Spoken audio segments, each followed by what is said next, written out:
All right, I've got some good news. Would you like some good news? Everybody like some good news? She did take the kids to the women's shelter. The women's shelter was good enough to be able to hold on to the children for her for a while until she could go and do the interview. She gets the job. Isn't that great? Isn't that great? Yeah.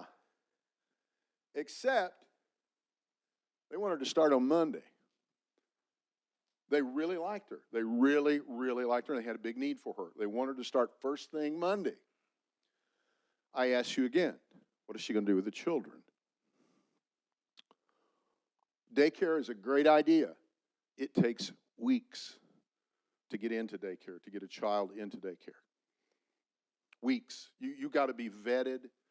They look at your background. They look at your income. They look at a whole bunch of stuff. They vet you as a parent before they even look at your children. All right? She's got a budget for this. Anybody have an idea of what child care is? I can tell you what it is in Illinois. It's about $42 to $48 a day.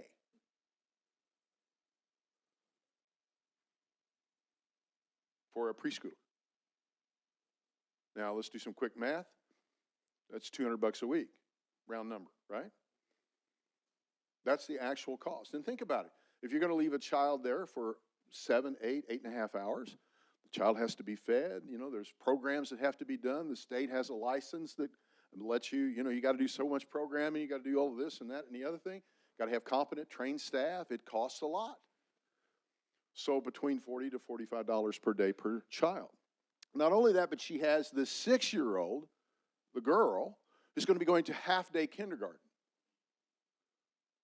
Now, again, because tax base is so low where I live in Illinois, we don't have enough money to fund well, we've chosen not to fund kindergarten. Let's be clear about that.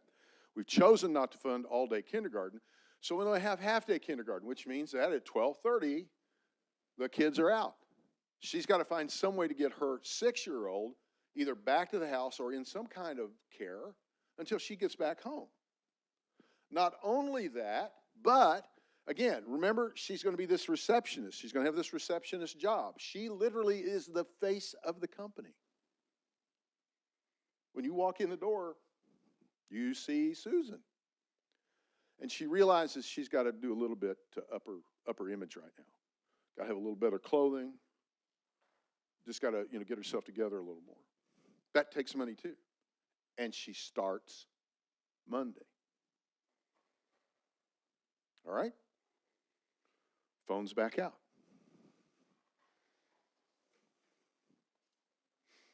What is she going to do? What is she going to do?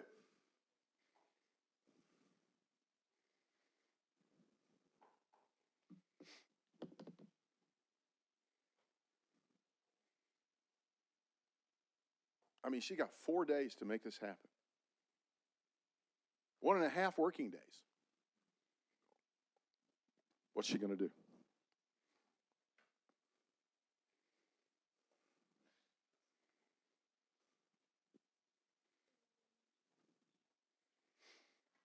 Again, if you have other ideas other than what's listed, please tag them up. Let us know what you're thinking.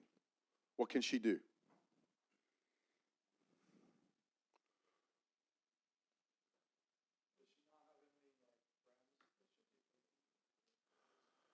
Divorcee, living in a new community, trying to get away from the husband, living in a public housing environment where she knows only a few people casually. Mom, the only relative she has, lives in the next state, miles and miles away. Short answer, not really. Not today. Maybe 6 months from now. She might develop enough relationships with people around her, at the job or where she's living, to trust people to be able to, take care of the children or something like that. But I'm talking about this coming Monday morning. What's she going to do? All right. How many of you who said, sell the boyfriend's van, get some cash? Do that. Who will admit to saying that? Okay, somebody always does. That's usually kind of an interesting concept. What did you think she needs to do? What do you think the best alternative for her is right now? What did you put down? Yes, ma'am. Children are.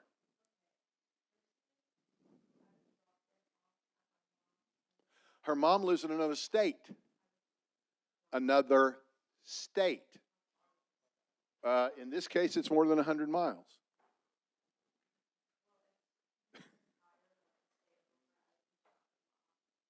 Yeah. But unfortunately, that's going to be very impractical, because that would be a 200-mile round trip daily, twice, to drop them off and to pick them up. What else? What else did you say? Go ahead. Yeah, ask mom for money. Here's the thing. Mom is already pretty well tapped out. She's on a disability, Social Security disability payment. She has she has COPD really bad. She can't work. She has very, very little money funding of her own. Yes.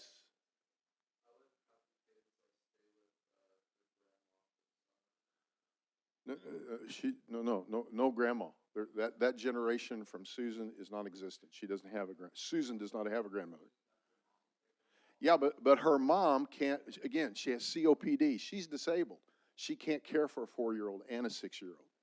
Physically can't care for them, and she doesn't have the money to care for them either or either. Yes.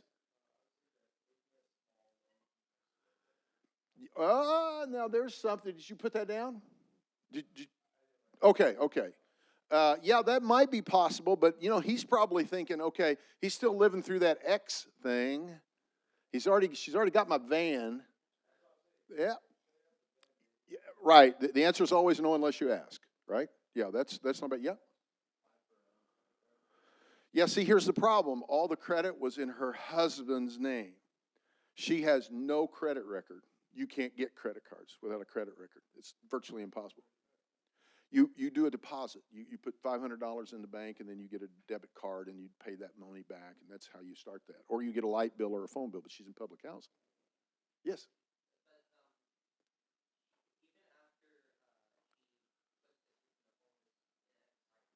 Yes.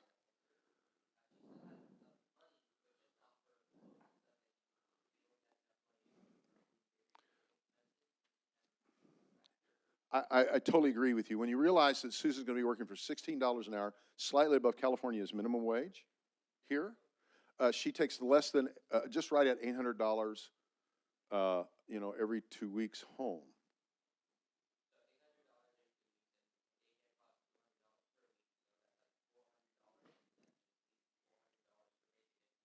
Yeah.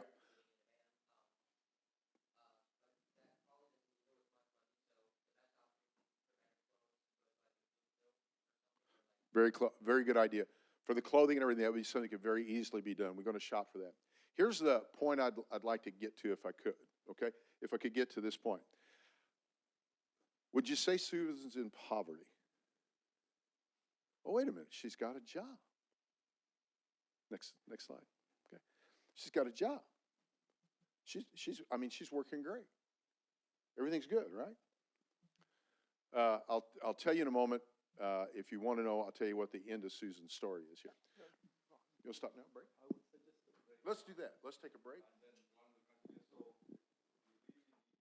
Now let's take a look and see what you decided Susan needed to do. Yeah, 55% of you said go check out the women's shelter. That is usually when we do this, that is the predominant answer we get. Take the children to work with her. Again, you look at get a former boyfriend to look after her. That's a possibility too. But again, the boyfriend's got a job. Or he has a job, so he's not necessarily available. That's that one. And let's look at the second one. Yeah. Right. 51% said what? Get a payday loan. Yeah. Again, it's not my job to bemoan anyone that is looking to get a payday loan.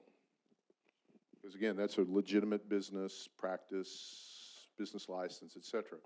But those can be quite predatory in their nature, and you can get very easily caught up into a cycle of having to pay interest and then never getting to pay the loan off. It can be very, very predatory in many ways. But yeah, it may be the one of few opportunities here. How many of you think Susan has really good, kind of had some good options here? Not really, right? It's kind of like the best of bad options.